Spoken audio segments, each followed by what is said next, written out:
ప్రారంభించబడింది. Hello friends, మనం ఈరోజు అయితే రవీంద్ర భారతికి వచ్చాం. రవీంద్ర భారతి అంటే ప్రత్యేకంగా కళాకారులకు అయితే ఎంతో తెలిసినటువంటి ప్లేస్. నేను చాలాసార్లు బయట నుండి చూసా, బట్ ఇప్పుడైతే లోపలికి వెళ్ళలేదు. సో ఈరోజు అయితే లోపలికి వెళ్ళి మనకు ఒక ప్రివ్యూ ఉంది. నేనైతే ఎన్నోసార్లు రవీంద్ర భారతిని బయట నుండే చూశాను.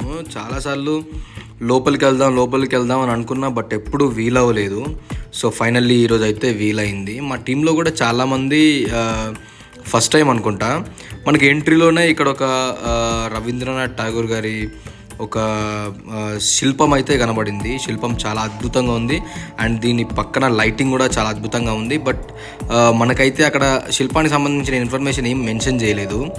అండ్ మనం అలాగే ముందుకు వెళ్తున్నప్పుడు మనకు ఒక ప్రొజెక్టర్, ఇది పూర్వకాలంది ప్రొజెక్టర్. మనకు అప్పుడు రీల్స్ ఉండేవి కదా, ఇప్పుడంటే డిజిటల్ అంతా శాటిలైట్ అయింది, కానీ మనకు రీల్స్ సిస్టమ్ ఉన్నప్పుడు ప్రొజెక్టర్ అదైతే ఒకటి ఎంట్రీలో